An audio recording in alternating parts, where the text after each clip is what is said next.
that area, but Yeah, a fractal is a self-repeating pattern that occurs both in math and in nature. So when you see broccoli or you see a stand of aspen trees, in my mind, that's self-repeating patterns.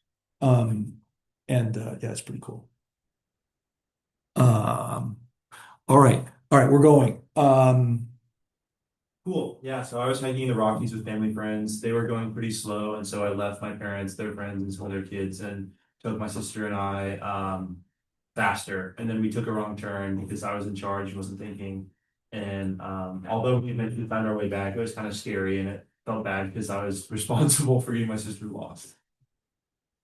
Nice, nice. Noah. I was skiing with my dad and some friends in New Hampshire, and we saw this like nearby mountain that wasn't quite on the trail, so we were like, okay, let's just head over there. And we walked for about a mile and a half to get over there, and then couldn't figure out where we were once we were there. If Yeah, that makes sense. yeah. So we just started skiing down, trying to find any kind of trail. We eventually like found somebody's house and then found our way back using our phones. What time was it? It was like 3 hours later. No, I mean, like, what time when you started to get lost? What time was it? What time? Oh, it was we left at like noon, so it was like 1 o'clock. So you weren't in the dark. No. Yeah, Yeah. could have been dicey. Okay. Yeah. Travis. My dad and I were kayaking to a barrier island, and like a mile out, a fog descended, and it was the craziest thing because like the fog kind of like canceled a lot of the noise out, so it was like very serene and quiet. But you also couldn't see anything like in any direction. It was just Yeah, kind of, it was like a kind of a moment I've never had before. yeah. And we had a compass, and so we were like trying to use the compass to like follow the direction because we knew which way we were going. But it was a little sketchy because we were like right at the mouth of the Atlantic, so like or like not the mouth of the Atlantic, but like where we were close to the ocean. We were in like a sound though, and the tide was going out, so it was kind of scary and we couldn't really figure out like what direction we were going with the tide and the wind and the compass and Hmm. everything. So What we kind of ended boat up were you in? a kayak, You were in one kayak? or he was in one house. And Yeah, it was kind of interesting because we had to stay like close so that we didn't lose each other. yeah. But and what we ended up doing was we ended up using Google Maps. We had cell service, but that was like very helpful. If we hadn't had that, it would have been a longer trip back, or maybe we would have gotten swept out in the ocean. Okay, that's a good one. Tekla. I don't really have an interesting story because I don't really get lost, but there was this one time where when I was walking with my friends and we just went the wrong direction, and then when we realized we just went back, and that was it. Okay, okay. Where were you? In the city? Yeah. Were you in was it were you It's a neighborhood that could have asked people for yeah, help if pretty you needed much. to? Yeah, It's in Georgia. yeah, yeah. I recently went to the Louvre with my family and uh, got very nervous because we might get separated from each other, and it's a place that like it's just incredibly crowded. You're not going to find each other until hours later. Anyway, Michael. So actually, I'm gonna change mine because the one I had before, I wasn't really lost. It was just like we were really rural, so it Yeah, felt like we were lost. yeah, But that reminded me, um, this summer I went to Guatemala, and I don't really travel, so it was like a pretty different experience. yeah, And the first night we were there, it was me, my brother, and a friend.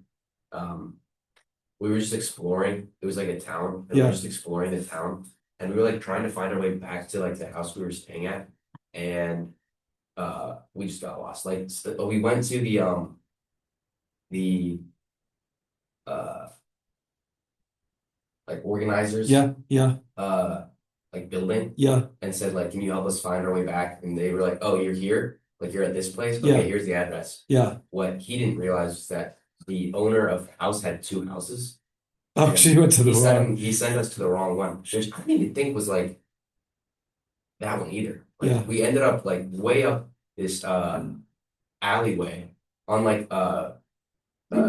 very big paved road, and like most of the town was just like bricks. yeah, And they're like, where are we? And it was getting dark at that time too. And we'd never been to this country.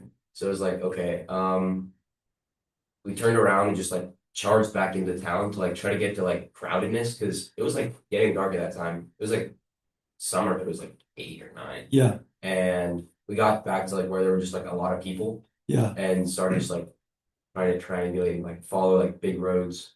Um, and So no Google Maps, no no technology. map, but we didn't know like where the address was. Like we didn't know like Yeah. where we were. We just went there like that morning, saw what the house looked like and roughly how to get there, and then left.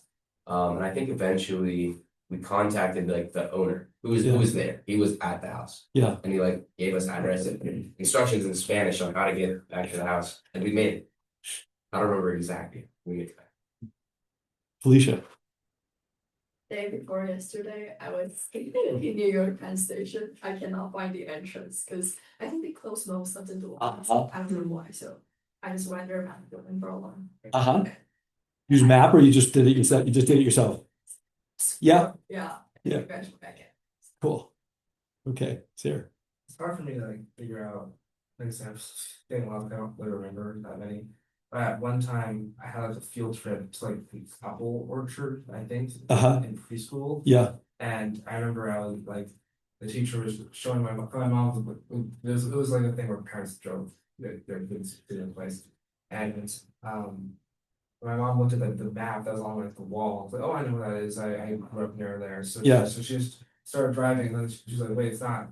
This isn't the right place. So, but like she didn't have the address. We didn't have anything. So we just kind of went around like the rural countryside for like 4 hours until we finally found it. And they were just like just wrapping up. So that was fun.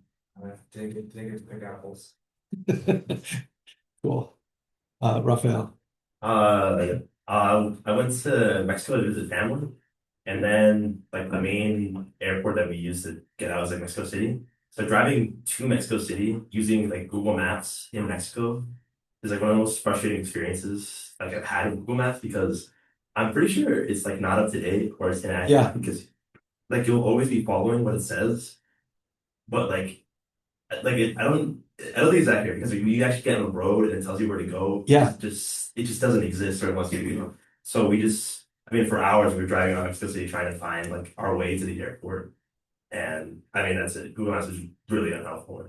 I was in Malta a year ago and I needed to get to the airport and it took me down this side road where the road literally became like 6 inches wider than my car and saw this guy walking the other way and he said you need to back up and go somewhere else. So the maps are the online maps. Speaking of that, I don't know if you guys know the power outage in Sanford. Anybody ridden a Waymo before? You guys know what you've ridden a Waymo? So there was a power outage in San Francisco recently, and all the Waymos stopped working. There's a lot of fancy mapping going on there. All right, Leighton. I don't know if I was fully lost because we knew roughly where we were, but I was in London on New Year's Eve, and we were trying to get to our hotel, but there was a massive like restricted zone that you couldn't drive into. And there were so many people there that like the cell service went down. Yeah. So we had no way of like knowing exactly how to get to our hotel. So we had to like keep weaving through all these like security barricades and asking police where to go. And it ended up being fine, but it took like 2 hours to go like a half a mile. So let me anxiety is a thing that we all experience to varying degrees. And being lost, I would say, causes anxiety. So now on a scale of 1 to 10, and that's somewhat, this is also person specific. Like I can get very anxious if I'm a little bit lost. But anyway, on a scale of 1 to 10, how many people when they were lost in their story felt a, 8, 9, or 10 in their lostness? Yeah. I mean, I think it's a thing about maps that and being lost that you get anxious, and it's really, I mean, it's meaningful to your life. I think the flip side of that is, and sorry, we'll get to you guys, but I'm just thinking about the love of maps has to do, I think, a lot of it with knowing something. It's the opposite of anxiety. It's unlocking things in your brain that are interesting to you, that you have some connection to or some exploration.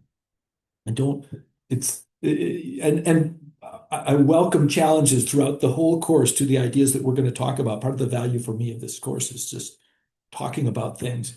But I think that exploring through a map is a joyous and interesting thing, and it's not anxious. It's the opposite of being lost. It's more discovering and learning. Okay, Dylan. Yes. So I actually had a similar experience to Raphael where I was visiting Portugal mostly to see family, but we also went and wanted to see like the entire country. It's like small enough that you can kind of like drive the entire length of it. So we actually eventually went to the north, and in the north is very mountainous and very rural. And I don't know exactly why, but it seemed like the GPS wasn't exactly accurate. I don't know if it was it can position us or if it just wasn't accurate to the roads. I'm not even sure.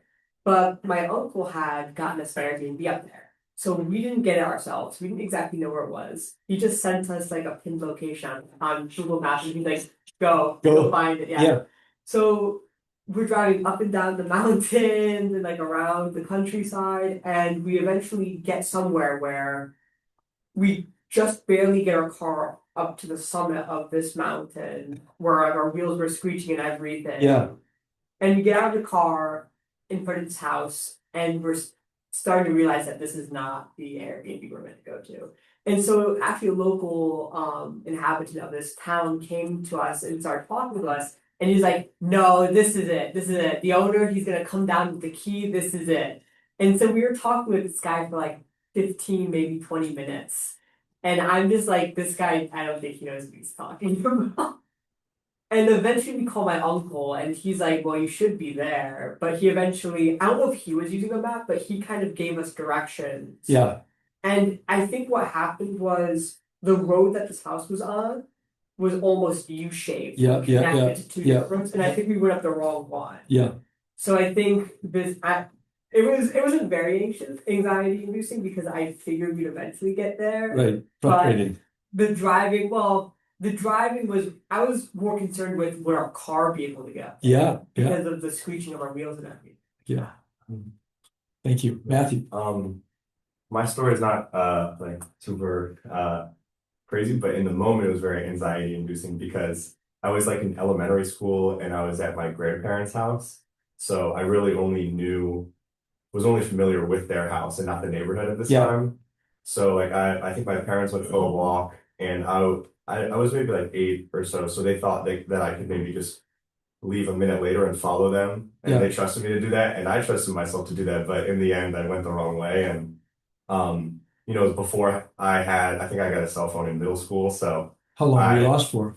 It was a pretty short time, but it felt like a while. Like a minute? No, maybe like 5-10 minutes. But I think in the moment, right, it's like when you only have yourself and you don't know the area and you don't have any resources. So I kind of tried to keep going on the path and then just talk to like the neighbors and they ended up connecting me back with my parents. But I think in that moment I was very scared because of the unfamiliarity with the area and also just not having any resource really to find my way back. Doug? The first wedding that I went to, I was in kindergarten. My parents took me to a friend's wedding, and then they must have went off to just mingle with people, and they left me by myself for a little bit. What was really funny was that to me, everyone was dressed the same at the wedding, and I couldn't tell anyone apart. Yeah. So I kept like, when I realized I got lost, yes, I got super anxious, and then I just walked up to people like hoping that they were my parents, but they weren't. But eventually my mom realized I was lost and came back for it. How long? I honestly don't remember, but 5-10 minutes. Yeah. Yeah. My 2 kids were at the Santa Cruz Boardwalk and they took a ride. They were 3 and 5 at the time, and they took a ride and then they went out and we were watching them, but the entry was like around some other side. And so they left the ride after it was completed. And we thought they were going to come back to us, but they didn't. And this is like the Louvre, I mean, it's like thousands of people there, and they were gone. And we were freaking out. And my wife, she's like a mama bear. And so she was like crashing into the men's bathroom and knocking down the stalls. And Anyway, they've gone to another room. Okay, G1. Was on a class trip to Japan in high school, and we were in Osaka in this like shopping area, like market near our hotel. And like it was during our free time, so our teacher wasn't with us, and we got lost and we were very confused. And I personally did not have international data, so I couldn't use math. But one of my friends was like, "Guys, I got this. I have a mental health." And we were just kind of like, "Okay, we'll trust you." And we like followed him, and he got us back to our hotel. Impressive. Really impressive. Yeah. A mental map. My story is I was 12 years old on a canoe trip in northern Minnesota, and our counselor got us like horribly lost, and we spent the night in the rain under our canoes without a tent, and it was just miserable. And that's probably why I love maps so much, because I like I never want to be lost, and I'm always the navigator on my trips. Okay, thank you for all that. Now we're going to do this. I'm going to try this one more time. We've got a speaker coming at 11:15. We've got a few other exercises to do this morning. But now I want to go one more time around. Tell us your name, tell us maybe where you're from, and what year are you, and what you're studying. My name is Santiago. I'm a senior. I'm an English and bio major, and I'm originally from Venezuela, but I'm basically from New York at this point. Cool. My name's Michael. I'm a senior. I'm from Arlington, Virginia, just outside of DC, and I'm a double major in political science and East Asian languages and cultures. I'm Dalton. I'm from Kansas City. Am I just supposed to say my major now? Sure. Okay. Oh, I'm a senior. Yeah, and I'm economics and East Asian languages and cultures. Great. I'm Noah. I'm a freshman. I'm from just inside of Austin, and I'm probably gonna end up studying biology. I'm Travis. I'm also a freshman. Also, probably gonna end up studying biology, and I'm from Virginia Beach. I'm Tekla. I'm a freshman. I'm from Georgia, the country. And I'll probably study history. Nice. I'm Michael. I'm a freshman. I'm from Pittsburgh, Pennsylvania, and we'll see. Risha, I'm from Shanghai, China. I think my major is either mathematics or chemistry. My name is Sarah. I'm a freshman. Probably gonna end up studying political science, and I'm from Northwest Seattle, Washington. I'm Rafael. I'm from LA, and I'm a freshman. And if I had to declare my major right now, I'd probably say political economy and history. My name's Leighton. I'm from just outside of Boston. I'm a freshman, and I'll probably study econ. All right, I'm Dylan. I'm from Prospect, Connecticut. I am currently a junior, and I've declared double major in history and philosophy. My name is Matthew. I'm a sophomore from Cold Spring, New York, a little outside of New York City, and I want to major in psychology. I'm Doug. I'm a sophomore from Shenzhen, China, and I probably gonna declare in conflict. I'm Jiwon. I'm a freshman from Los Angeles, and I'm planning to major in conflict and history. Okay. All right. Great. I'm going to tell you a little bit about myself. Does anybody have any questions about anything at all? I'm going to cover sort of the overview of the course and all that. You want to close the door? Okay.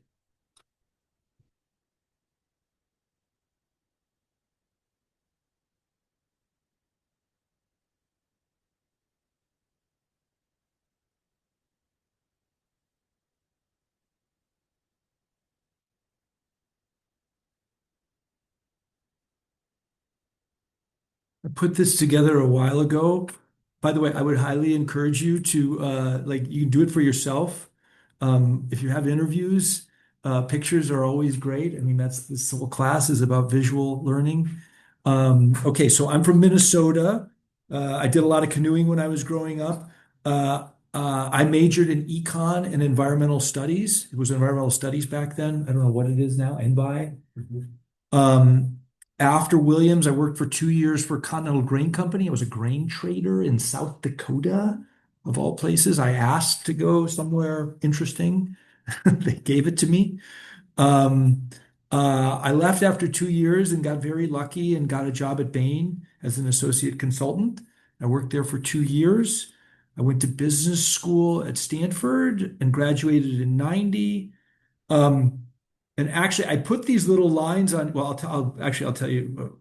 I put the lines around here a little while ago on this resume because I guess as you get older, you start looking at the things that you've done, and you might assess whether they were successes in the traditional sense of success. And these are the ones that were not successes.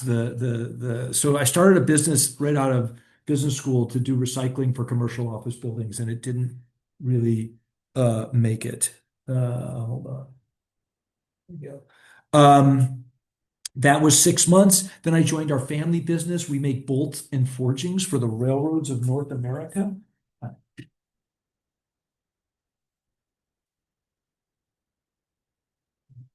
So these are the plastic versions, but they're all made out of metal.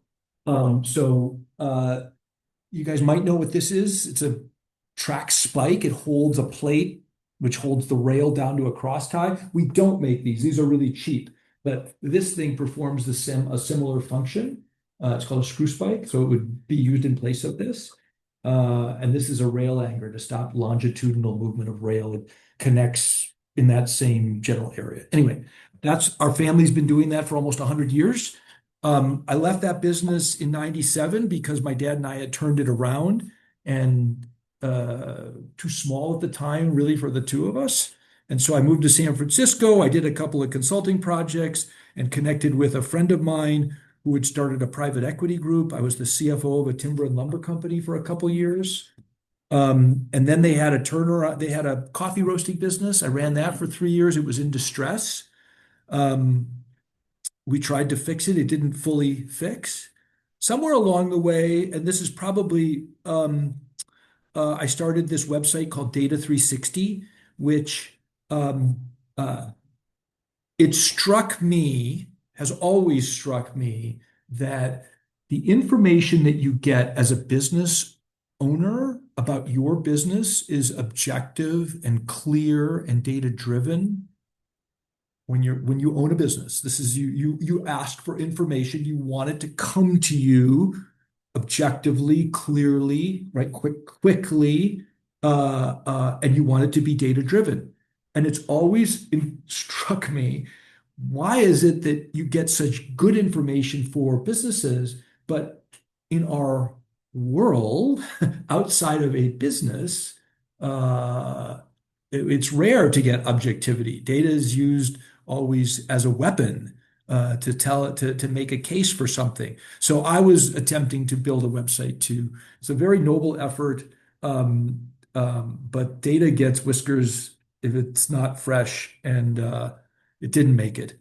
But I still believe that there's room in this world for objective, clear, data-driven news about things that are happening in society, economics, social issues. So we'll probably discuss more about those kinds of things, because mapping, modern day mapping, is a lot of it is about telling stories about things that are happening in the world. So I started Webster Pacific in 2003, and consulting for a number of companies that were owned by this private equity group. And I've been doing that ever since. In 2000 and well, my interest in maps goes back to that story I told you, but then Webster Pacific started doing work for companies that wanted to locate things. Anybody from New York City here? Anybody? Where'd you go to school? This school in Queens, Baccalaureate. Okay. So one of our largest clients for 10 years at Webster Pacific was the Avenues School. I don't know if you know anybody there are a couple. I had a kid who went, Vaughn Sanders. You guys know him? Yeah. Okay, so he went to Avenues and took my class. And anyway, Avenues was a client of Webster Pacific, and we looked at cities all over the world and we're trying to we did geospatial analytics for them. So we looked at cities, and you're going to hear from William Blomstead 2 weeks from tomorrow about the work that work. So we were using geospatial maps to figure out where there were wealthy people and where there weren't a lot of schools, because we wanted to locate a new school. We actually looked at Shanghai. We've looked at Shenzhen. There's a school in Shenzhen. And we look, I somewhere have all the records of the Shanghai schools. Which school did you go to? World Foreign Language Academy. So it was a public school, a private school? Okay. Yeah, we can maybe dig up our map of the schools in Shanghai and Shenzhen. Our school in Shenzhen was north. It wasn't a great location. We can show you that. But anyway, so my interest in maps started, and that's like 2010, where we started doing this mapping. And then a few years after that, I started buying old maps. And then 7 or 8 years ago, I had this idea, well, maybe old maps and new maps have some relationship to each other. Can I think about these old maps and apply some lessons from the old maps to new maps? And that's what this class is all about. We're going to look at both. We're going to spend 2 weeks looking at old maps, and then we're going to spend 2 weeks on new maps, and you guys are going to have one project about an old map and one project about a new map. Pixium is a website that I started to house all of my collection, but now it houses my friends' collections as well. And we actually have a project that I'll be telling you about. Does anybody know Nick Garland? He graduated a year ago. So he and I have organized a project with, we've got 16 student artists who have their art on Pixium, and we've got 18 alums who are judging their work, giving them feedback, and it's all happening through Pixium. And then I mentioned Lewis Bolton Nutt because in 1997, I left that company after having worked there for 7 years. And my dad, who's 92, finally said, I've had enough. And so I'm now, last 2 years, I've been running that. So these three things are the things that I do day to day. That's me. One of the fun parts I think about this class is I've done this for a few years is the speakers that we get and the exposure that you're going to get to people who are doing things and mostly have some mapping contingent aspect to it.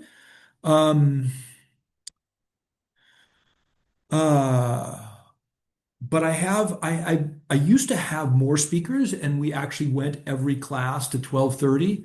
We're going to go to noon today. Tomorrow we're actually going to 1. We're going to go to special collections tomorrow.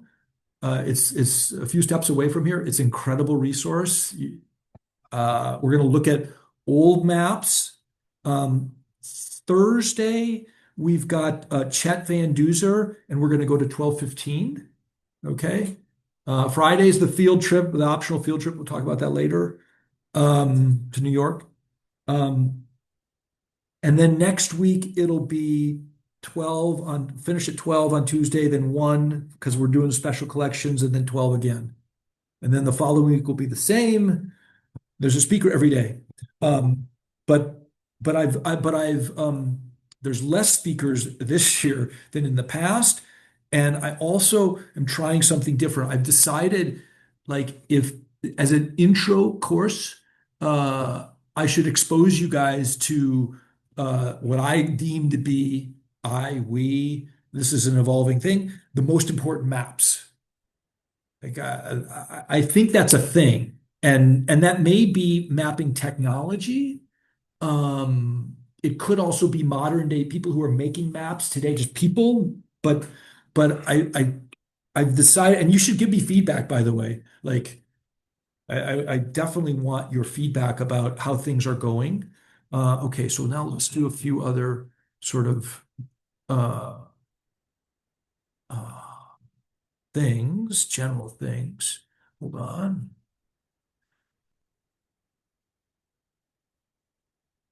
Okay. So an overview of the class.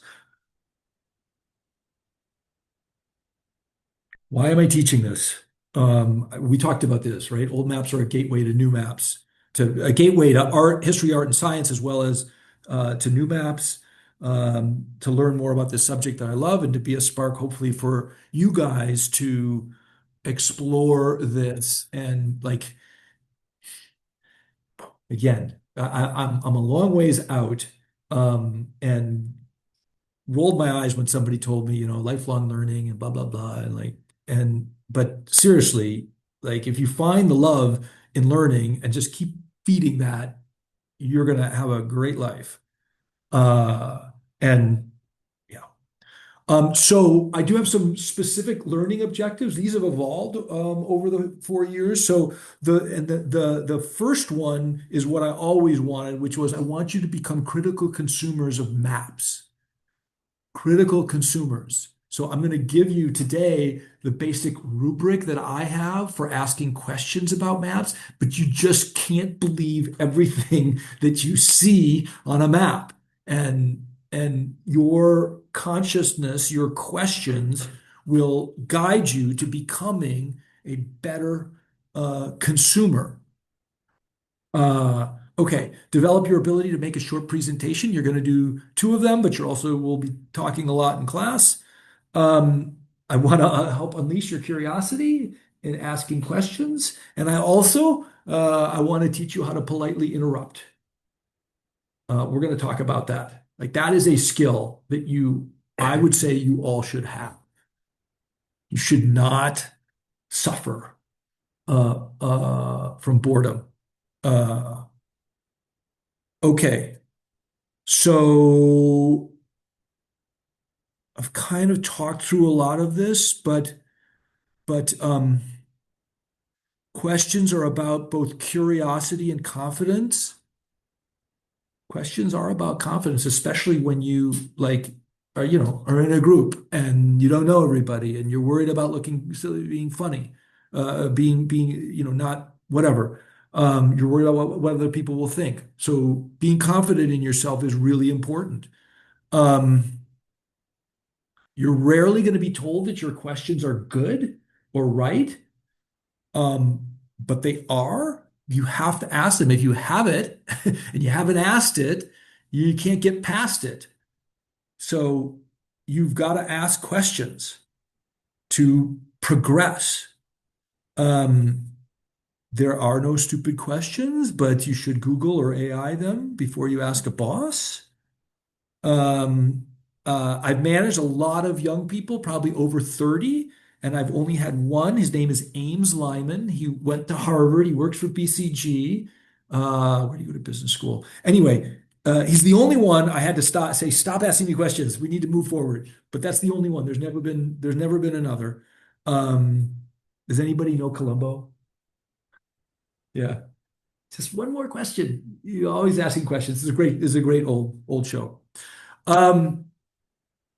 This will come up. So Webster Pacific is a consulting firm. There's 12 of us in the firm. I have a toolkit of slides that I go through with all the new people who come to work for us, and it's about behaviors for young people who are entering the consulting world. Actually, I'm turning it into a book, and it's going to be about knowledge workers, like anybody who works with information, and I would say all of you will end up in that way. I've written this to help. Okay, this one I duplicated. I want you to pass this around. I'm making my impassioned plea here to look at those things. Like the only way that you learn about like maps are like rocks. Businesses are like rocks. Like there's a story behind each one of these things.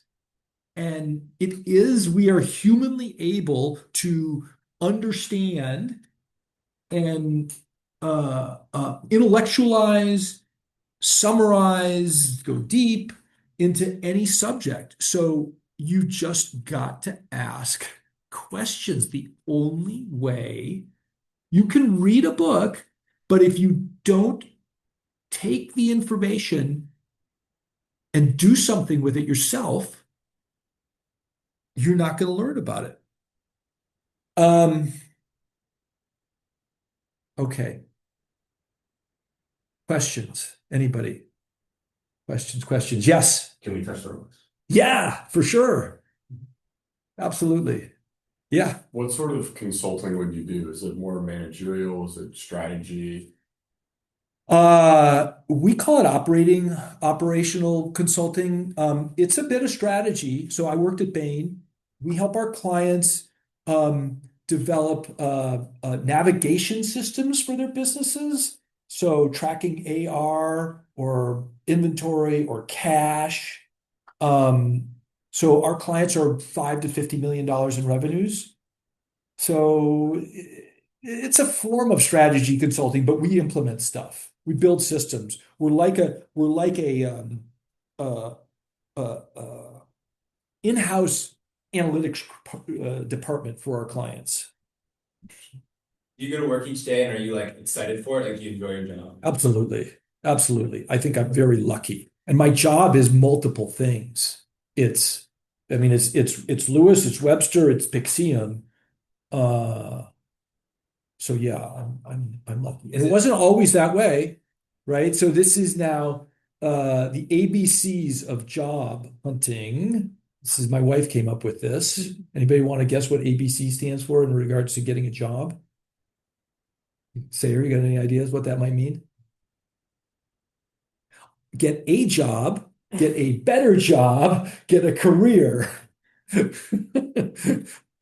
So like you're not gonna love what you do probably in the beginning, and you're gonna probably work for bosses that you don't like in the beginning. And it's gonna be hard. But having an idea about who you are and what you'll tolerate, like you get tested all the time too, right? You're gonna be in situations that like you didn't know.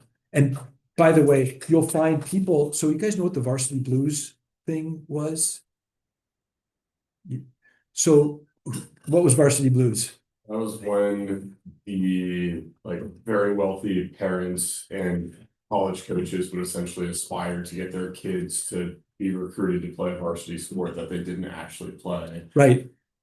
Yeah, they would fabricate footage of them doing the sport, fabricate scores, numbers, things like that, just to get them in, and then the coaches would get paid off. Yeah. So you're getting tested every day of your life. You just don't know it. I had a business school classmate who's on tape talking about, isn't this amazing that I can make up my son was a kicker for a team for a school that didn't have a kicking team. And then he's also on tape saying something like, boy, I'm glad for your service, and my daughter, she's really going to need your help. So sorry, you asked about, whether I enjoy my job, and I went into like what's going to happen in your jobs, and you got to find your way to the life that you okay. Interrupting. So if you are bored, if I'm boring you, your interruption is your engagement. Like it is your responsibility to ask a question. Like if you're unengaged, right? The state that I want you in, and I hope you want yourself in, is being engaged, right?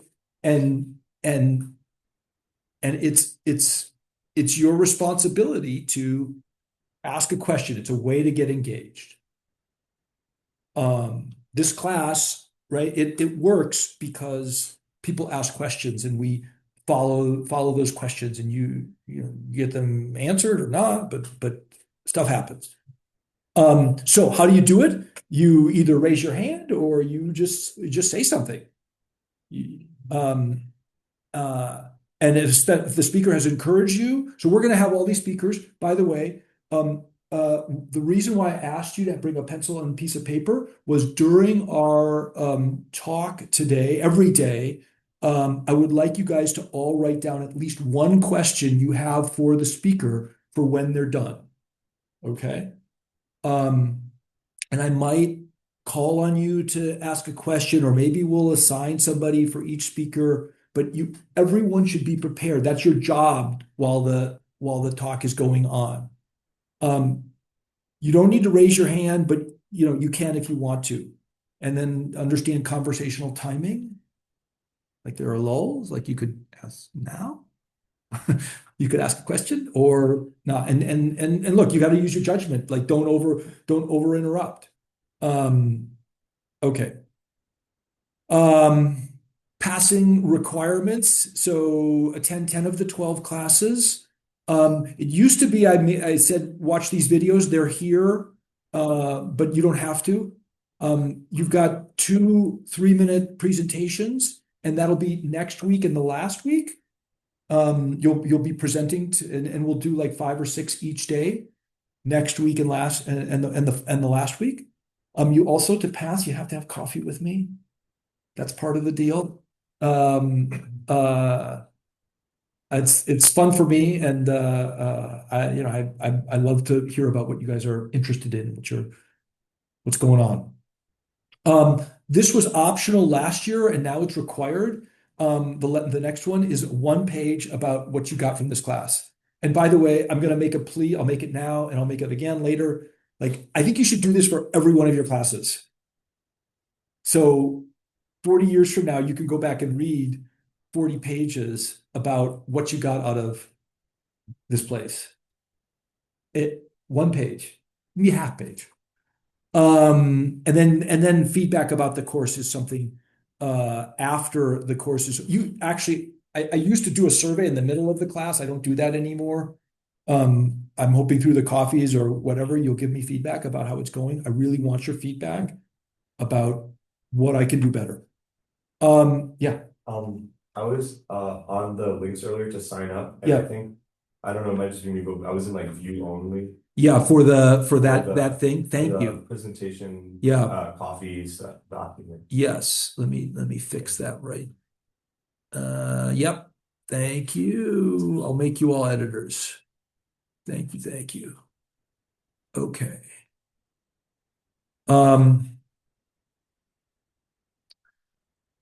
So this is one of the new approaches, the MIMS, the most important maps. AI. So I want you to use it. I think we all go way faster with it. And I'm not going to show this video, but you can watch it. Have anybody seen The Matrix? There's this great scene when the female hero needs to learn how to fly a helicopter, and she gets it sort of jolted into her brain, and then she can do it. Like AI makes us go faster in our thinking about things, and I like it. I have some concerns. We can talk about that. I want you to use a tool called Perplexity. That's what I use, and I'm going to ask you to help curate things that you find. So that's it. AI. We talked about engaging. Okay, so this is important. Maps are these very powerful representations of history. They can be they're actually almost always subjective in some way, and they can be colonialist. They can be, there's a lot of history that's challenging, and maps are representations of those things. So, and they can be badly intended. So I guess I want to put that out there, that they can be charged things. And it's important that we are appreciative of our curiosity and our being independent minded. I want everyone to be heard. I will cold call, just so you know, like I will call on people. It makes, otherwise only a couple of you are gonna talk. So I want everyone to be talking.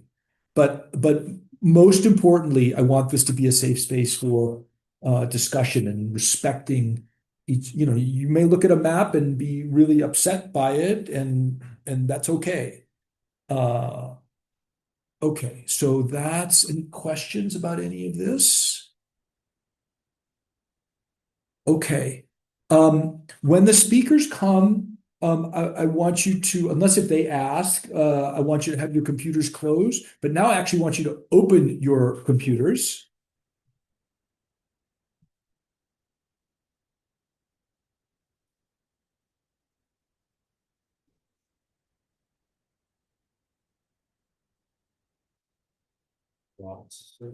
And I want you to log into Pixium.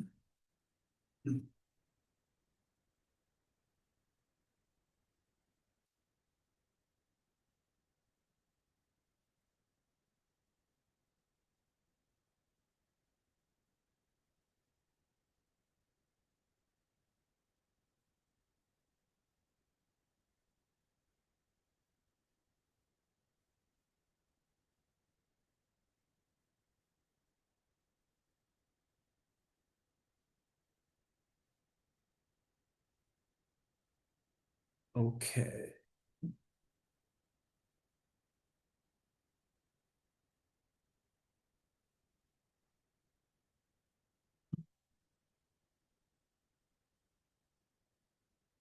So the most Pixium.org. Anybody having a problem? Anybody not in? Okay. Wait, so how do I know? Oh, so you can go in, your username is your email, your email is your email, and then it's temp1234 is the password. And that should get you in. For everybody, that should get you in, unless if you changed it. Temp1234, no caps.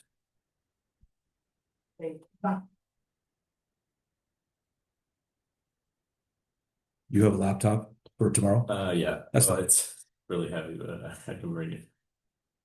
You kind of need to, are you in? Anybody not in?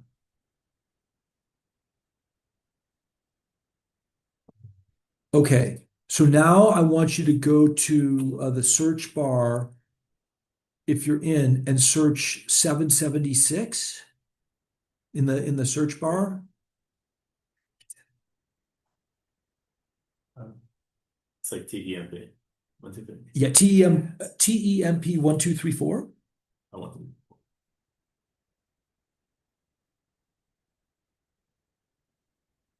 So you should get to.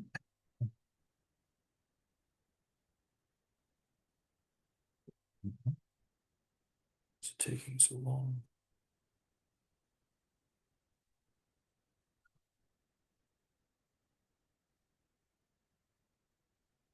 Huh.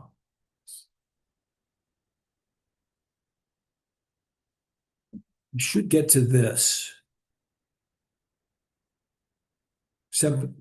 It's exhibit number 776. Are you guys there? Sorry. Is it on featured exhibits? No, you did go search for, you're gonna be hard. You should keep going. I built the site to. Are you in? So far. Okay, so go to 776, search in the search bar, 776. 776. Is everybody there? Yes.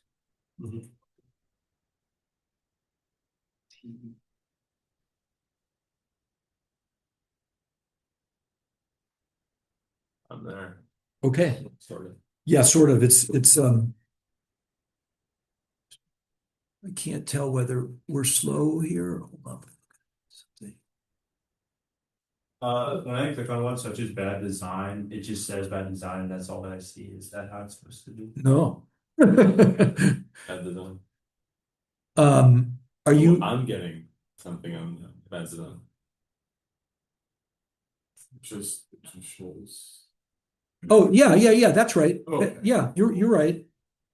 That's it. It should look like that. I mean, if you click on bad design, so this is the playground site where we're gonna all, you guys are all curators, except you may not be. I need to add you in to it. But we're gonna all add a map into this. We're gonna add things into it. Okay. We'll see how far we get.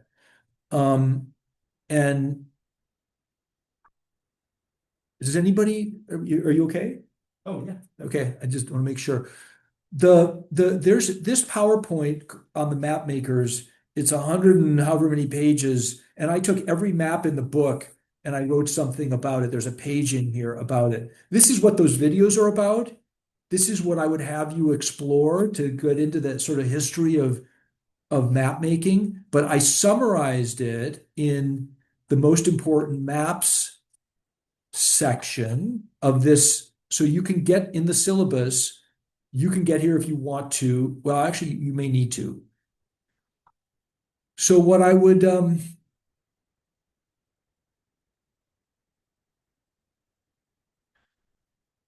yeah, I think I want I want to try this. Maybe we'll see if this works. But I want to start here. And so I want to give each one of you one of these subjects. I encourage you, if you want to later on, to look at all of them, and they're going to be on Pixium. So we're gonna go around the room.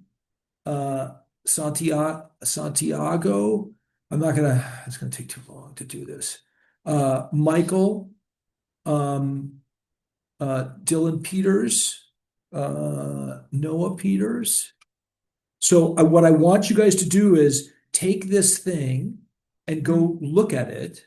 Take a screenshot of something. You can take it of, so here's the Pacific Islander stick charts. This is a map, by the way. Okay, so what I would want you to do is take a screenshot of this. Let's see if the technology keeps up with this. My computer's really not liking it for some reason.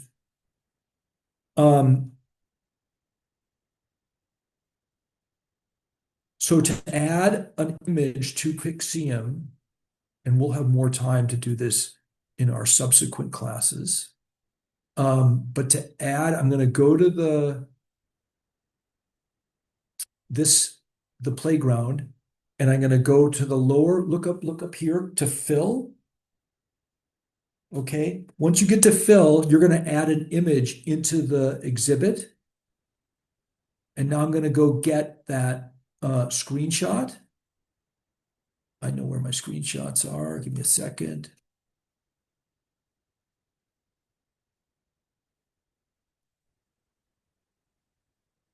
And then hit save.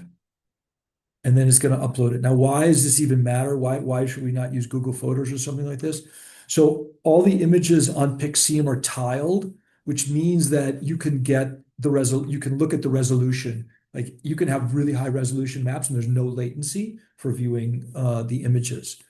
But this is just the start. So you can take this and then you can annotate it with an AI tool. You can generate a summary about what is this thing about. And then we can talk about that. Like it's all in one spot. So we're going to run out of time here because our speaker's coming in 7 minutes. But I'm going to finish assigning you guys. So I want each one of you to look at the thing here, one of these most important maps or map ideas, and then either take a screenshot or get the map and put it on Pixium. And then I'm going to show you, and it's probably not going to be until tomorrow, how all the tools that Pixium has to curate that piece of information, that map or that thing, that topic. Does that make sense to everybody? Okay, so I'm going to keep going here. Travis, Carol, and we've got more than just, we're going to keep going. And TM for Aristotle, Eratosthenes, Michael, You know who Eratosthenes was? You're gonna find out.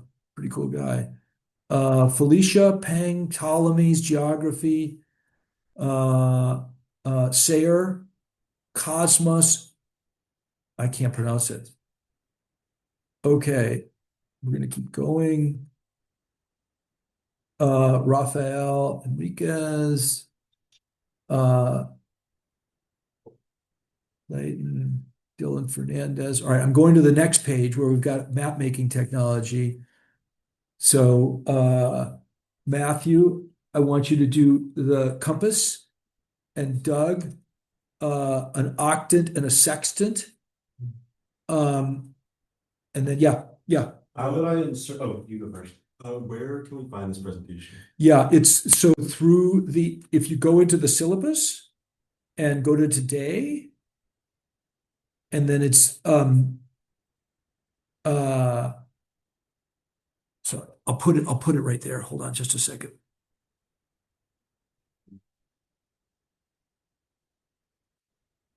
Yeah, there's two things you're gonna want. One is the most important maps, but then you may want to go to the G slide of the map makers. Thank you. Yep. Professor? Yeah. How would we put a map into big seasons? Okay. Now that I have the screenshots. So you took a screenshot of it? Okay, so now you go back to the exhibit Okay. and then I call this, I'm gonna watch where I click here, the top. That's the exhibit text, and then you click fill. Okay. Oh, great. Thank you.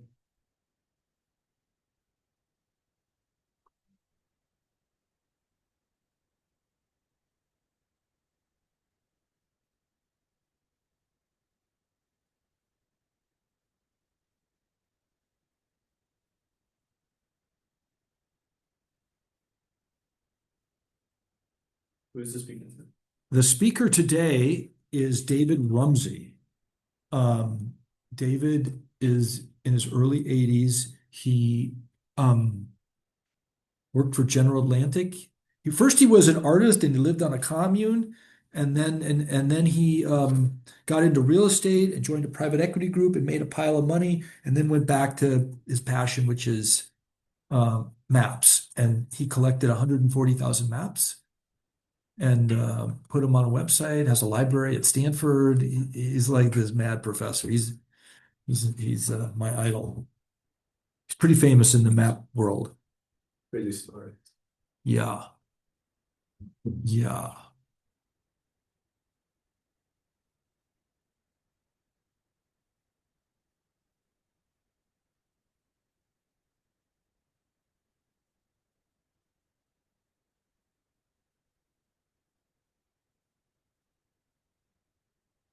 His parents went to Williams, which may be one of the reasons why he continues to speak to our class.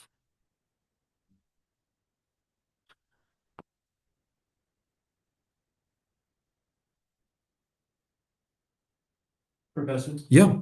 To get the map to show up in the tag we want, would we give it a tag or? You don't have to put a tag on it. Okay. You don't have to put a tag or anything on it.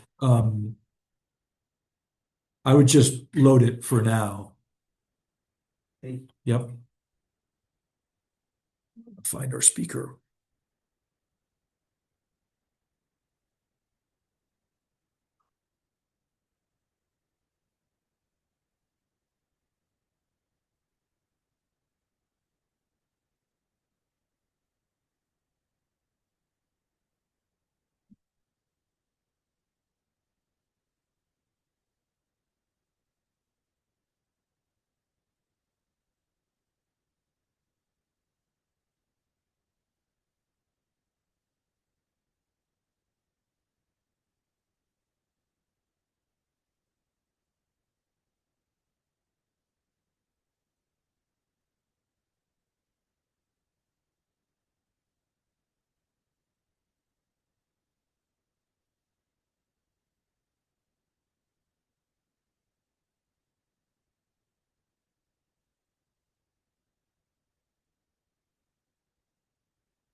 Please.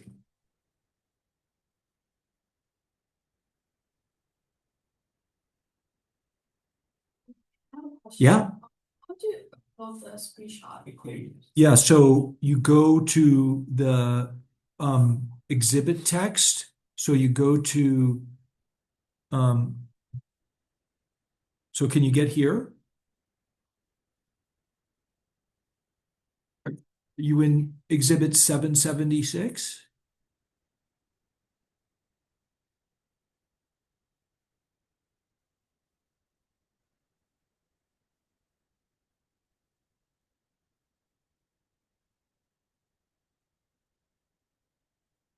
Anaximander maps. What's that? Anaximander maps. I always knew Yeah. about philosopher. That's so interesting.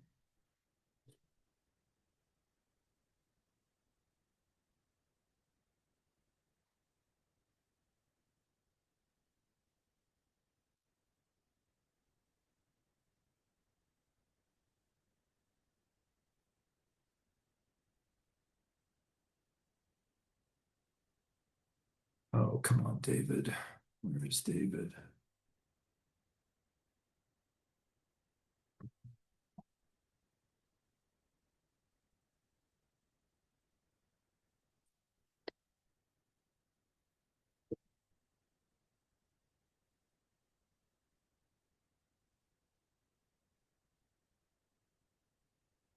Is there a slide for Matthew Paris or is this yours? You can actually, there's a map of Matthew Paris that's on, oh, here, David Rumney's here.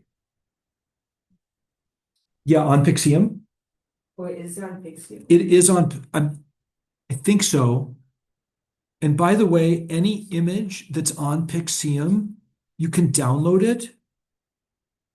So I'll show you real quickly here. Can you look up here, that button? So if you open up, this is called the image text on the upper left. And if you open it up, you can download an image. So if you find an image on Pixium, you can download it. There's another way to duplicate it on the edit side. We'll get to that later. How do you access images on Pixium besides using the search? Or how would you access, for instance, images like in the exhibit that we're currently like working on? You'd use the grid button and you'd look at it.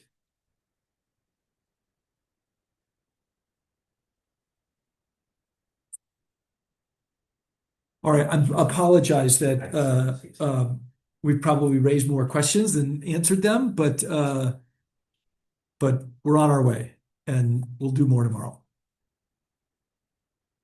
So I'm gonna introduce bring 12 people. Holy smokes, that's really good. All right. All right.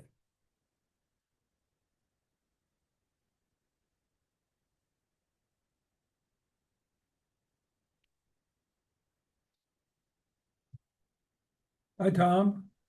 David, hello. Hi. Hold on a second. I'm gonna do a couple things here. And I will welcome everybody and I'm gonna make you a co-host, David, so you can share your screen. Hold on a second. Okay. But I'm gonna introduce you first. So give me a second here.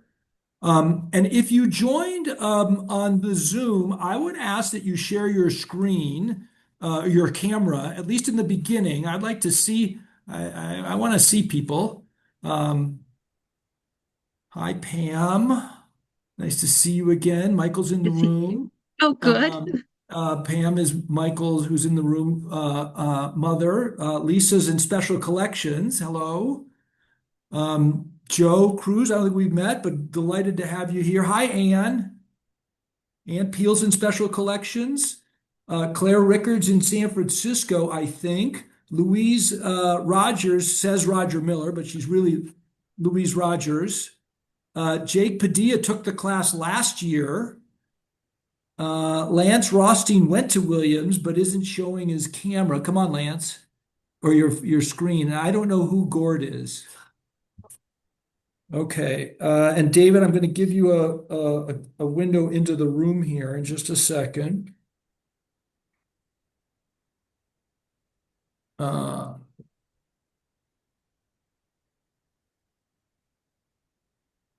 Okay. Here's Lance.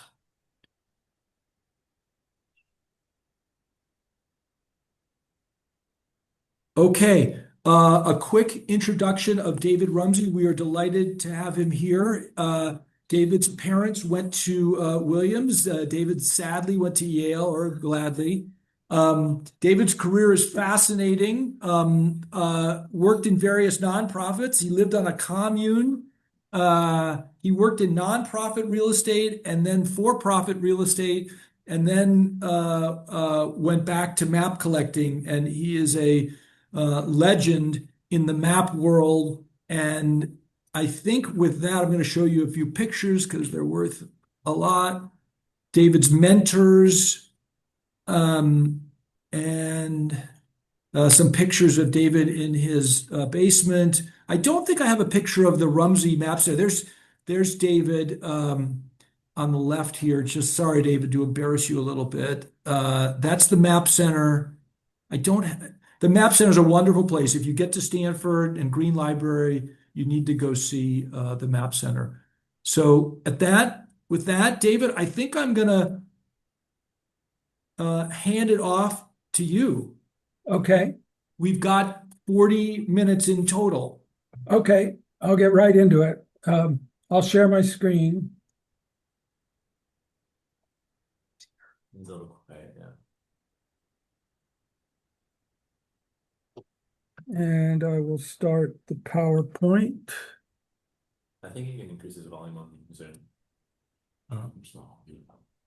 There we go. Hey, Tom, apologize. I was muted. This is Gordon McPherson, classmate of yours from way back. Hey, Gord. How are you? Sorry for my limited identification. That's all right. That's good. Thank you for introducing yourself. Okay, I'm looking forward to hearing this. Thank you. Okay, hi. So I'm David Rumsey, map collector and increasingly digital entrepreneur with the map collection over all these years. What you're seeing here is a view of where I am now. Actually, my private library in San Francisco that I started, in the early 1980s. I built the collection up. It's over 200,000 items now, probably more. I'm still collecting. The physical collection resides now at Stanford University at the David Rumsey Map Center, which you see here, which we opened in 2016. We're celebrating our 10th year now. And the Map Center, which Tom knows well, you're all invited to go see. It's open Wednesdays, Thursdays, and Fridays to the public. It's a multi-purpose room. We had 33 classes taught here last year. Thousands of students come through, researchers. We hold conferences and exhibits. It's very much a both and kind of place. You'll see the big digital screens and a lot of use of GIS, but also the original materials in bookshelves that can be pulled out and looked at. So it's paper and digital together. For me, increasingly, the digital has become the most important part of my work with the collection. It's the way the collection gets out to the whole world. So we have about 7,000 visitors a day. And I'm pleased to say increasingly from China. China's now our second largest visitor location. And they can access, we just hit 144,000 maps online. It's free. Everything is free to download, use, etc. The only commerce we have on the site is we offer printing capabilities, which we actually lose money on, but our users wanted it very badly, even though we give them the images. So it's really a convenience. this is an example, you know, the homepage. When you digitize all these maps, it becomes a whole other kind of archive. And that's what I really want to stress today is, and particularly I'm going to talk about AI that we've introduced just in August, how the digital archive is becoming something very special in this world. And so this is the recent material that I just added, Maurice Lowy's amazing maps of the moon, or his photographs of the moon, rather, 71 photographs done at the turn of the century that remained the best images of the moon up until our satellite images in the 1970s. So looking at thumbnails, then you can click on any particular map. Here's one of his photogravures of the moon, and you can zoom into it at very high resolution, download it, read about it, etc. So the digital imaging is really key. And then we've introduced not only making the images available, but also tools to work with them, particularly georeferencing, which allows you to overlay an old image, an old map on top of a modern map and see changes. So here's Henry Popple's amazing map of North America, 1733, overlaid on Google Earth. This is one of my favorite maps in the collection, the Wheeler Survey map of Yosemite from 1883. One of the first ones that I georeferenced, actually. Here you can see it in our georeferencer tool on the website. It's very simple. We have volunteers that have been doing this now since 2012, so that's almost 14 years that people have been georeferencing maps. They do it with tick points. Once it's georeferenced, here's the Wheeler. It can be overlaid on top of the modern map, or you can see it at the same scale with many other maps of different time periods. There's a tool that allows you to examine the map against the modern map. You can zoom in, see the changes in the Merced River over time. This base survey is very accurate, so this is reliable information. This is our little spyglass tool that allows you to examine different parts of the map at the same time. As I said, this is all being done by volunteers, and as of a week or two ago, they'd done 76,168 maps. So I think this is the largest group of georeferenced maps around. They're still working at it. We're still adding maps. We give them social recognition here. Our top performer is Gas Mapper, 273,848 points. He's a bit of an obsessive, no doubt, but he loves maps and he does amazing work. So those are the big ones of all time. But then we also give recognition to the top performers of the past week, and that allows younger, more recent members to come in and get recognition. So this is an overlay of that Yosemite on the Sierra Nevada using a digital elevation model. You can go from the old to the new. So when I first started collecting, there was such a difference between old maps and new maps, and particularly GIS was considered, just nothing to do with antiquity or old maps. And I've always been saying that there's a lot of GIS principles. The principles of GIS are, overlays, digital, data visualization, and so on. And so I want to show a few maps that I did a talk for GIS Day at Stanford on old maps that embody GIS concepts. And this is Richard Harrison's fabulous 5 Japans, which is right out of GIS. It's basically 5 aspects of Japanese census information, land, language, minerals. And this was in 1936 for Fortune magazine. Another example of data visualization done very cleverly and beautifully is in the mid 1850s, coming for educational purposes, coming out of London. A man named Emsley did these fantastic rivers and lakes, the lengths and the sizes, and then the heights of the mountains. Very beautiful stuff. And then in the mid 1850s, Matthew Maury did amazing maps of the trade winds, particularly in the North Atlantic, but also in the Pacific, which way the winds were blowing, when they blew. This was all the time of clipper ships, so that, this was very important information for navigators to use when they planned their journeys. And this particular one, I still have not figured it out. I know it's smart, I know it's right, but maybe some of you can figure out exactly how it works, but it's an amazing visualization. We have a lot more of his work on the site as well. This was a sort of a standard, in some ways, a standard chart by James Cook, the famous James Cook, but his early mapping of Newfoundland.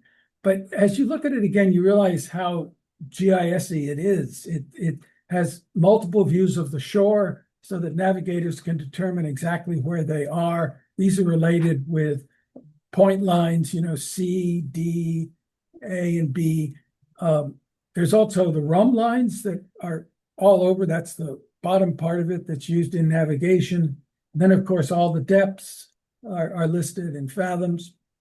So it's a multi-dimensional map, quite extraordinary. This little piece is one of my favorites in the collection. I bought it on eBay Japan for all of $100 in probably 1990. This was a self-mailer for Japanese troops to send home, and it celebrates the bombing of Pearl Harbor. It's 1943, and it has these two little bamboo sticks that have the Axis flags stretching across the Pacific, illustrating the ambitions of the Japanese. And it all folds up, and it's an amazing little piece. On a more serious note, quite a bit more serious, this 1860 map of the enslaved population of the United States based on the 1860 census. This is one of President Lincoln's favorite maps that he used extensively. It's actually in the famous painting of his reading of the Emancipation Proclamation by Carpenter. It's rolled up in the lower right. Nixon wanted, Susan Schulten did the research on this. I believe she's talked with you, Tom. And yeah, Thursday. Next week. He asked the painter to include this map. As you zoom in, the darker areas show the, incredibly dense enslaved populations on the Mississippi, in some counties, 92%. This is a wonderful, again, mysterious kind of training chart done by the British Ordnance Survey.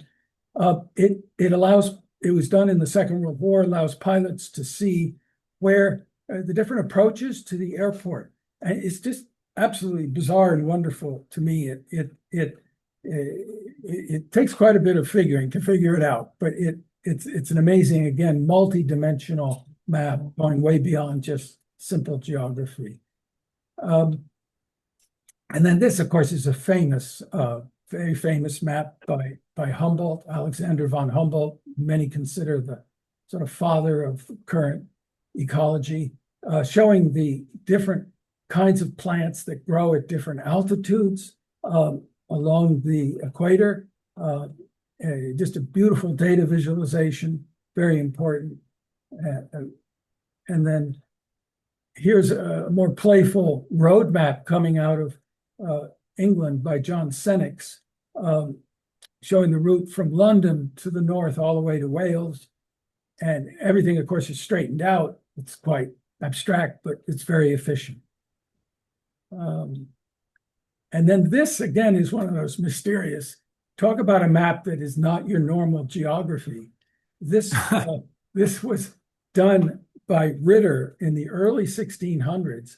It's actually a way for people who are making sundials can use this map wherever they are in the world to accurately place their sundial and make it an accurate sun clock. Again, take time and look at this and read about it. It's quite a fantastic piece. And then this is finally just some posters that I made with Meredith Williams, who was the GIS specialist at Stanford and taught me GIS. 2001, we submitted these posters to the ESRI user conference and we won a prize for them. They're showing basically what I already discussed, how you can put historical maps into GIS. With the Yosemite map was our favorite one, and that's in the center. So the other things that you can do when you digitize is you can create these composite maps. You noticed each one of these is labeled composite. It's essentially, this is the German survey that was done 1893. It is the Carte des Deutschenreich. It's an amazing piece. All of the individual sheets, though, are very small. They're about 10 by 10. So it's almost impossible to get a kind of regional sense. But we spent 1 year and knitted them all together in GIS and 674 maps. So you can see all of Germany at the time, which extended well into Poland. And then, of course, it can be laid on top of any kind of modern map. This has become a very useful tool for German historians. So we did that kind of composite work. Also, another one we did more recently, this 1911 Atlas of Egypt, which is essentially an atlas of the Nile River in about 100, almost 200 sheets. We joined all the sheets together. Here you can see them, and georeferenced them, and then placed them in GIS. Here they are laid on the Nile River, running all the way from Alexandria to the Aswan Dam. Looking at the lake that was created by the Aswan Dam, using transparency here, we can see the ghost of the river and all the towns along it, the temples, everything that had to be destroyed and removed to higher ground when the lake was made. It was a huge cultural loss, but having these maps is a record of what was there and where it was. It's a very important historical document. So this kind of thing will show change over time. And I'll also include another, here's another set of maps that I just recently did, actually for a Twitter post.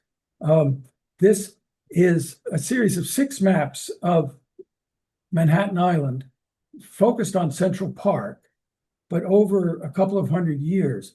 This one is from 1782, and it shows really the original hills, rivers, country roads, lakes, everything that was there. We then What's that one called, David? What? What's that map called, the New York map? The New York map was dated 1782, and it was done by the British. You'll find it on if you put in New York 1782, it should come up. It was done really during the Revolution. They used it as a planning map for fighting Washington's troops. Anyway, so it's been georeferenced very carefully. Now we fade from it forward another 50 years to the Colton map from 1836, and you can see now some of the features are exactly the same, but the roads are beginning to come in. The grid is starting to form. And then we go forward again to 1865, and you will see the grid's getting bigger. It's starting to form, but we can still see a lot of the original waterways. And then the shock is to go to 1904, the USGS map, and you can see how all the blocks have been built out. The black areas on the blocks indicate buildings. And the park has been formed, Central Park, and so on. And then we go from that up to 1966, which is still showing contours and everything, but it shows a lot of special buildings, churches, more detail on the park. And then finally, up to today, the satellite view. So the other thing, when you georeference the old maps, they can actually then be compared, like these 6, to each other, which becomes a very powerful way to see change over time. You can see this change in photographs, you can read about it in narratives, but maps embody big swaths of the change and allow you to see it in a whole new way. Another project that we've done moving to digital tools is a thing called searching for text on maps. So this was where we took an example here, these islands off the coast of Scotland. And you can see in blue, our program called Map Curator has basically highlighted every single piece of text. And here I'll zoom in on it. And every piece of text has now been given it's called a GeoJSON file. It's just a little text file that gives its pixel coordinates on the map and also its geo coordinates in real space. Then we put this in a search tool we developed, and here we'll search for gold mine. And it goes in, when you do the search, it'll go in and finds all the examples of gold mine within the collection, which are thousands. And you can see you mouse over any one of them and you can see the map it's on. And then when you click on any one, it opens that map and takes you exactly to the place, the gold mine. So this has opened up, particularly for genealogists looking for family names, it's opened up a whole other realm. The AI work we're doing is touching on this, and I'll explain that a little bit later. So that's been a very interesting thing. A fun thing I did back in 2008 is I built a whole map world in Second Life, which probably none of you even know about. It still exists. It's still active. We maintain the site. The Yosemite map you can see is the floor. And then we put in globes and a map center. We built, before the Stanford Map Center, we built a virtual map center here. You have to have an avatar to play in this game. And this is my avatar, Map Darwin. Anyway, we maintain this. You can get to it from my site. I encourage you all to take a look at it. It's a lot of fun. Another more recent project we did last year, or actually the year before, with Bernie Jenny's lab at Monash University in Australia, using Apple Vision Pro, which had just come out. We built an app called Globes, plural, and it has 25 globes in it. And when you have the headset on, you can be inside the globes. You can see them one next to the other. These are just screenshots of what it's like and you can play with them, enlarge them up to 10 feet. Apple's just released a new version that will allow 5 people to see the same thing at the same time. So we're working with Bernie's group again to see if we can come up with some playful but also pedagogical uses of this app. This is an example of me just playing with one of them at my house, moving it around, resizing it, and so on. So it's a lot of fun. Here I am. I think, Tom, this was the Map Society meeting a couple of years ago. And I'm wearing the headset, and what I'm seeing is up on the screen behind me. And then you can see the audience is there looking at the whole thing. I think they were amused and befuddled. And we did actually get some to try it. And I think they enjoyed it. But so this is yet another project that we've done. And then other things we're doing with them are here, this young man's he's holding a physical globe, and as he turns it, the virtual globe that he's seeing turns with it. So that's a whole other kind of data visualization piece. This young woman is dividing a map up into many parts that she can work with. This is data visualization in the headset, three-dimensional, viewing of data. And then finally, this is just sort of somebody who's painting a mountain, surrounding himself with a mountain landscape. So I mentioned AI, and we started it we released it in August. It actually took us a year to build. This is, I think, the coming thing. We've all seen ChatGPT and Claude and Grok and Gemini, the major big players. But OpenAI has had an API, an application programming interface, and that's been open to do custom work. And that's what we did here.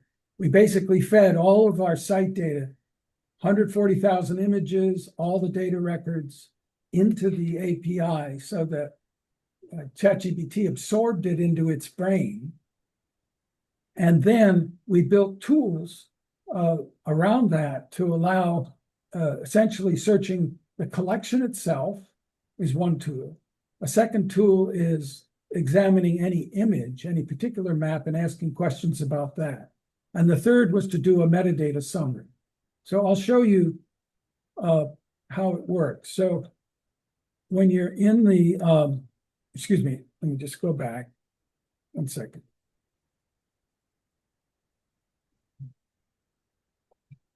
Okay, so when you're in the app, you basically have this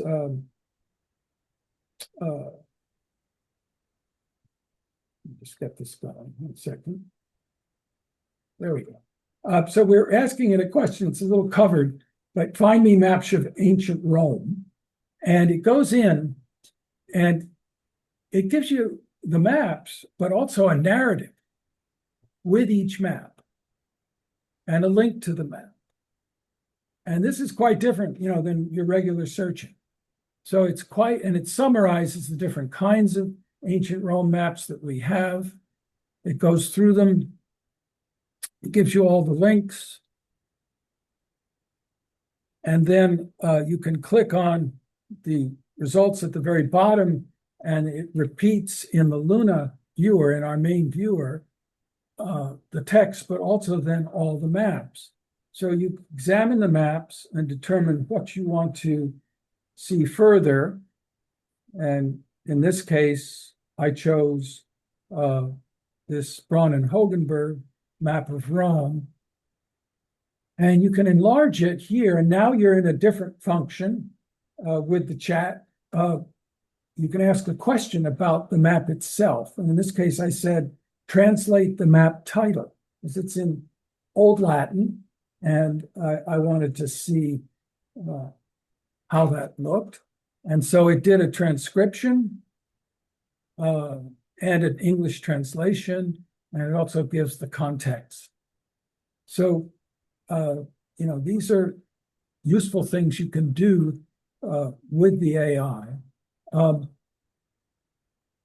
Going back and looking at the AI summary, this is the metadata summary that from all the metadata that we fed in, we asked AI to actually take all of our metadata and make a story, make a narrative of it.